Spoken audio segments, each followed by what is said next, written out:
tôi tên là Bất Bình, một tài xế giao đồ ăn. Mấy ngày gần đây, tôi cứ đúng 12 giờ đêm lại nhận đơn từ cùng một khách. Nhưng người đặt lại là một cô gái đã chết mấy hôm rồi. Địa chỉ và đồ ăn hiện trên điện thoại. Tôi quen đến mức không thể quen hơn. Bởi vì người này gần như đêm nào cũng đặt gà rán đúng 12 giờ. Tôi còn cười thầm, đúng là nghiện ăn đêm, nửa đêm còn gặm gà rán. Vừa đưa đồ đến tay cô ấy xong, đứng đợi thang máy, tôi nghe một gã to xác bên cạnh đang gọi điện. Này, con bé 1201 chết mấy ngày rồi, nghe nói giờ vẫn chưa tìm thấy cái đầu 1201 đó, chẳng phải chính là căn nhà tôi vừa giao xong, căn của con bé tham ăn. Nghe gã nói, tôi lạnh sống lưng, mồ hôi túa ra đầy trán. Tôi run giọng hỏi, anh nói 1201. Gã nhíu mày, đúng, 1201. Cô bé tội lắm, bị giết dã man, chắc oán khí nặng lắm, khi phát hiện thì cả người đã bốc mùi. Chắc chết vì tình, bạn trai cô ta đến giờ vẫn mất tích. Tôi nuốt mạnh nước bọt, giọng run hơn. Cô ấy có phải trắng trẻo mũm mĩm, tóc mái ngang? Gã lập tức gật, đúng, chết như thế, hồn chắc chưa tan đâu. Tôi tháng sau dọn đi, tối làm ca đêm còn chẳng dám đi thang máy. Không thấy tôi gọi điện cho bạn gái à, để đỡ sợ đấy. Nghe đến đây, lưng tôi lạnh toát, mồ hôi cứ tuôn ra. Tôi vẫn không tin, tôi lại hỏi, anh chắc 1201. Cô gái tóc mái, người tròn ấy, gã nhìn tôi, ánh mắt đã hơi khó chịu. Tôi lừa cô làm cái gì? Đêm hôm rồi, đừng hỏi chuyện người giao chết. Xong thì về nhà ngay đi. Tôi đứng chết lặng, não như bị ai rút sạch, trống rỗng. Vì mấy ngày vừa rồi, tôi luôn luôn giao đồ cho cô gái sống ở 1201 mỗi đêm. Đúng 12 giờ, đơn hàng quen thuộc lại xuất hiện. Một con gà rán và một cây xúc xích chiên, cùng một ly coca để nhiệt độ phòng chưa bao giờ thay đổi. Mỗi lần thang máy sắp đến tầng 12, tôi đều nghe tiếng động rất nhẹ. Sau đó cánh cửa kia hé một khe nhỏ, một bàn tay trắng mũm mĩm thò ra, nhận lấy đồ ăn từ tôi. Đèn tầng 12 trước giờ luôn hỏng, ánh sáng mờ mờ đó khiến tôi mỗi lần đến đây đều không nhìn rõ mặt cô ấy. Nhưng hôm nay, khi tôi lại đến tầng 12, đèn đã được sửa, tôi cuối cùng nhìn rõ gương mặt cô ấy, tóc mái ngang phủ lên trán, gương mặt tròn trắng mềm mềm, đôi mắt đen to, sáng lấp lánh. Nếu là bình thường, tôi chắc sẽ thấy cô ấy dễ thương. Nhưng lúc này, trong đầu tôi chỉ còn đúng một câu, gặp ma rồi. Tôi lao ra khỏi tòa nhà như điên, phóng xe máy như gió thổi. Tim đập dữ dội trong ngực, như muốn nổ tung.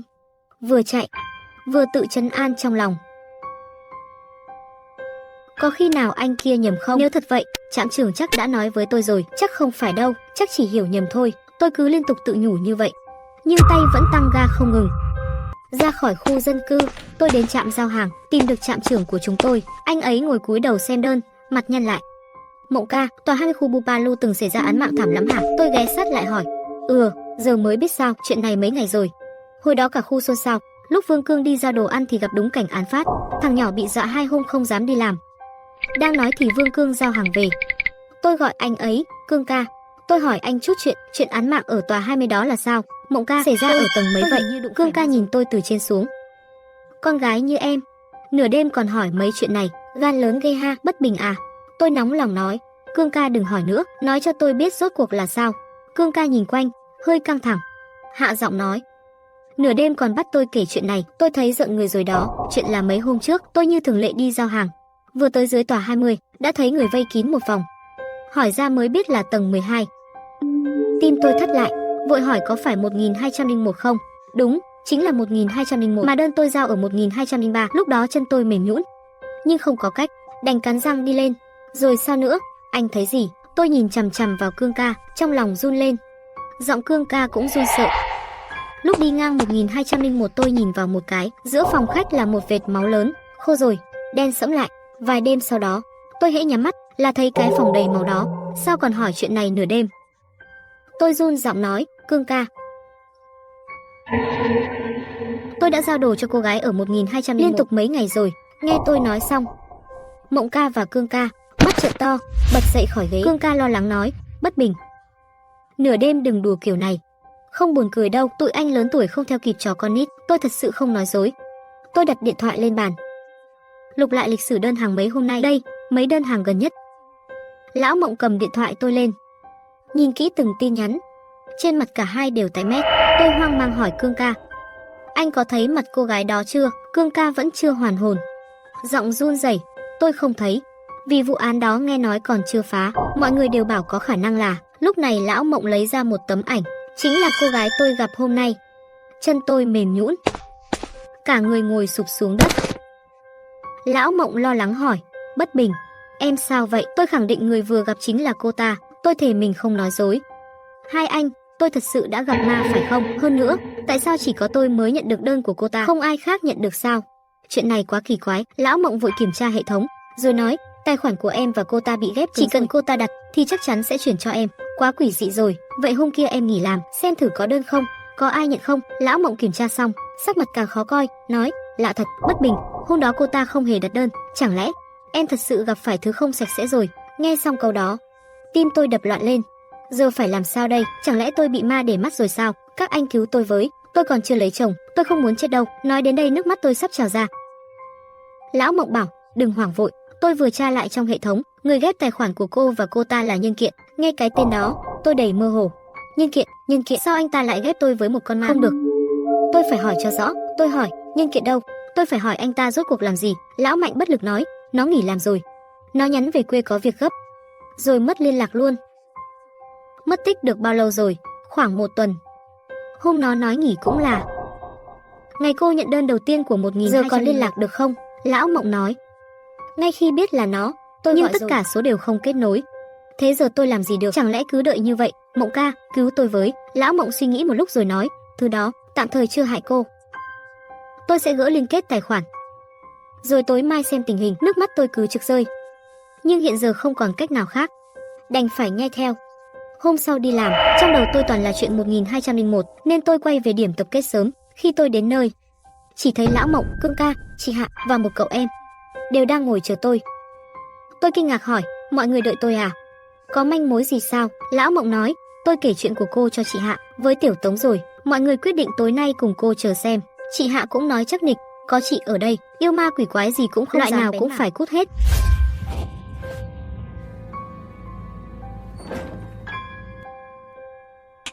Thoát cái đã 11 giờ rưỡi đêm.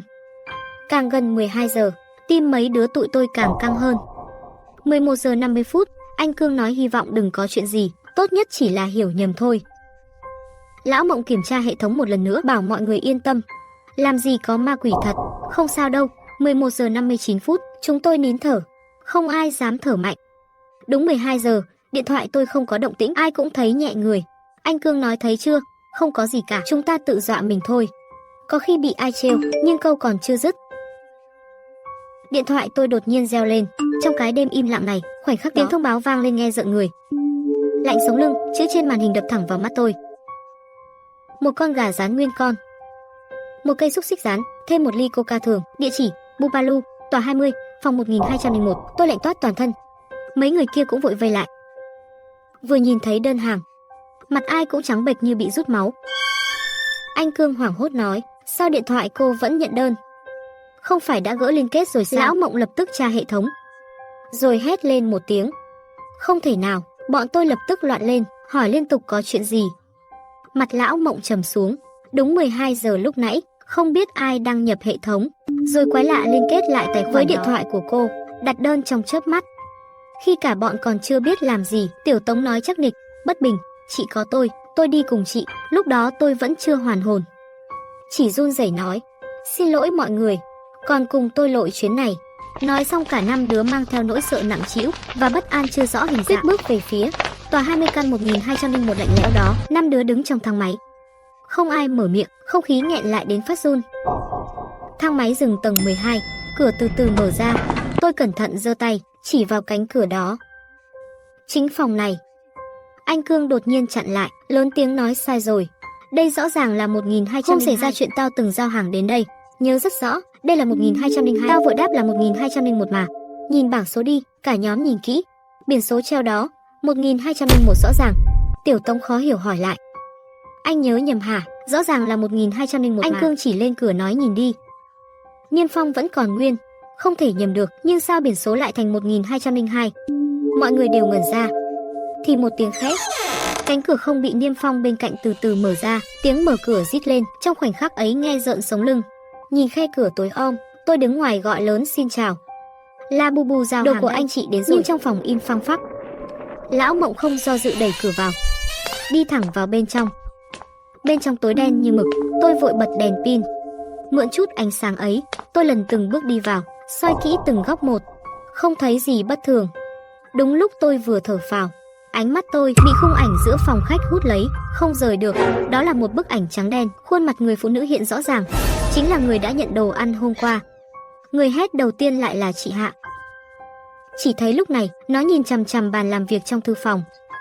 Tôi nhìn theo ánh mắt, và cảnh trước mắt khiến tôi chết đứng. Trên cái bàn đó là một cái đầu người, và chủ nhân cái đầu đó không ai khác chính là người vừa đăng nhập lúc 12 giờ. Ai đó hét lên chạy mau. Tôi quay người định mở cửa, nhưng cửa đã bị khóa chặt từ lúc nào. Vặn kiểu gì cũng không nhúc nhích. Tôi lao tới cửa sổ, muốn mở ra kêu cứu, nhưng cửa sổ cũng bị niêm kín. Chị Hạ ngồi bệt xuống đất, nước mắt giàn giụa. Chúng ta chết ở đây sao? Tôi thấy hổ thẹn, giọng nghẹn lại. Là tôi hại mọi người, nếu không tại tôi thì đâu ra chuyện này. Đúng là cô hại mọi người, nhưng tụi nó cũng chẳng phải vô tội. Đúng lúc đó, từ phòng ngủ vang lên một giọng nữ thê lương. Trong không khí im lặng này, nghe lạnh thấu xương, đầy oán hận và bi thương. Ai đang nói? Tao vô thức nhìn về nơi phát ra tiếng, chăm chăm vào đó. Chỉ thấy từ trong phòng ngủ chậm rãi bước ra một người đàn bà mặc váy đỏ, tóc dài buông xuống như đang bay lơ lửng. Cô ta từ từ tiến lại gần chúng tôi. Tôi nhìn rõ mặt cô ta. Đó không phải là cô gái trong phòng người trong bức ảnh thờ ấy. Giờ chỉ có thể để tôi xử lý thôi. Hai chân như mất hết sức, không còn chút lực để phản kháng. Cô gái nhìn thấy dáng vẻ thảm hại của chúng tôi, lạnh lùng nói: tưởng mấy người gan lớn lắm cơ. Xem ra tôi đánh giá cao rồi. Ngay sau đó cô ta chậm rãi lấy cánh tay trái giấu sau lưng ra. Trong tay cô ta lại xách một cái đầu người. Gương mặt trên cái đầu ấy giống hệt gương mặt cô ta. Chị Hạ hét lên thất thanh, tiếng hét run rẩy đầy sợ hãi. Rồi cơ thể cô ấy mềm nhũn đổ xuống. Chị Hạ, chị tỉnh lại đi. Chị có sao không? Tỉnh lại đi, tôi gọi trong hoảng loạn. Nhưng cô ấy giống như hoàn toàn mất hết ý thức. Dù tôi gọi thế nào cũng không đáp lại. Đúng lúc này, tôi kinh hoàng phát hiện mình không thể cử động. Cương ca vừa nhận ra cô ta là người sống, không phải oan hồn quỷ dị, bắt đầu lấy lại khí thế, cố gắng giãy giụa, nhưng dù dùng bao nhiêu sức cũng vô ích. Cơ thể như bị đóng đinh tại chỗ. Người phụ nữ cười khinh bỏ đi, giãy cũng vô dụng. Mấy người hít mê hương trong phòng này lâu vậy rồi. Sau đó cô ta cầm lấy con dao sáng loáng trên bàn, từng bước tiến về phía Cương ca. Chưa để anh ta mở miệng cầu xin, dao đã đâm xuống. Một nhát rồi hai nhát, ba nhát, mỗi nhát xuống cô ta đều nói: em thay chị báo thù rồi, chị yên nghỉ đi. Em thay chị báo thù rồi, chị yên nghỉ đi. Chẳng bao lâu Cương ca đã tắt thở. Tôi vội mở miệng nói: tuy anh ấy có nhưng sai, chúng tôi vô tội. Cô không thể làm vậy sẽ bị pháp luật trừng phạt đấy. Người phụ nữ nhìn tôi trong mắt đầy điên loạn. Mấy người tuy vô tội, nhưng đã đến đây rồi thì cùng đi luôn đi. Ai bảo mấy người xen vào chuyện người khác? Cô rõ ràng biết chúng tôi vô tội, chỉ vì hôm nay chúng tôi xuất hiện ở đây là phải chết sao? Chuyện chị cô đúng là đáng thương, nhưng kẻ đáng bị trả giá không phải đã bị trừng phạt rồi sao? Chúng tôi rốt cuộc sai ở đâu? Chị cô ở trên trời thật sự muốn cô làm như vậy à? Nếu người chết là cô, chị cô có hóa điên như vậy không? Tôi gào lên trong căm phẫn. Trong khoảnh khắc ấy hoàn toàn sụp vỡ. Ý thức của tôi cũng dần mơ hồ. Trong tầm nhìn nhòe đi, tôi thấy cô ta từng bước áp sát. Một lần nữa mở mắt ra, trước mắt là màu trắng chói lòa. Là bệnh viện. Chẳng lẽ tôi chưa chết? Sau này tôi mới biết, người phụ nữ đó tên Kim Doanh, người bị giết là chị cô ấy Kim Tâm. Hai chị em họ giống nhau đến mức khó phân biệt, nên chúng tôi mới nhận nhầm. Do Rắn ca nợ Cương ca 2 vạn, nhưng mãi không trả nổi. Cương ca buông lời đe dọa, không trả sẽ báo công an kiện thẳng. Rắn ca cùng đường nghĩ ra dùng bạn gái mình để trả nợ. Ý nghĩ độc ác ấy, nhưng đúng hôm đó Kim Tâm ở phòng 1202 bên tới đưa đồ ăn cho em mình, lại đúng lúc gặp Rắn ca say rượu, và Cương ca đã chuẩn bị từ lâu. Đến khi xong chuyện, Rắn ca mới biết nhận nhầm người. Hắn nổi sát ý, họ đã giết Kim Tâm một cách tàn nhẫn. Một đêm nọ, Kim Doanh phát hiện anh Cương gửi tin nhắn. Lúc đó cô mới biết chị gái đã gặp nạn. Trong đoạn chat, cô còn thấy sau khi nếm được lợi, hai người đó lại bắt đầu bàn muốn xử lý cô bé mới vào trạm giao hàng, chính là tôi. Thế nên mới xảy ra chuyện như vậy. Mỗi đêm khuya, tôi luôn nhận được những đơn kỳ lạ. Sau này tôi mới hiểu, tất cả đều do nhân cố tình sắp xếp cho tôi nhận. Nhưng mỗi lần nguy hiểm cận kề, đều là chị Kim Doanh âm thầm cứu tôi, không ai ngờ được. Người báo cảnh sát cuối cùng lại là cô ấy. Ngay khoảnh khắc đó, khi cái chết đang kề sát chúng tôi, cô như thoát khỏi màn sương thù hận, chợt tỉnh lại. Cô hiểu chúng tôi đều là người vô tội, không đáng phải trả giá cho tội ác của kẻ khác. Sống sót rồi, ai cũng run sợ. Đợi mọi thứ dần bình ổn, tôi đến gặp chị. đứng trước mặt chị. Lòng tôi đầy rối bời. Tôi chân thành nói với chị cảm ơn chị đã cứu tôi đúng lúc. Tôi nhìn vào mắt chị, nhẹ giọng hỏi, chị có hối hận không? Chị kiên quyết đáp, không. Nếu cho tôi thêm cơ hội, tôi vẫn sẽ làm như vậy. Trong mắt chị ánh lên quyết tâm tuyệt đối. Đó là tình yêu và bảo vệ dành cho chị gái, dù cách làm có phần cực đoan. Nhưng đằng sau đó là nỗi đau sâu thẳm không bao giờ phai.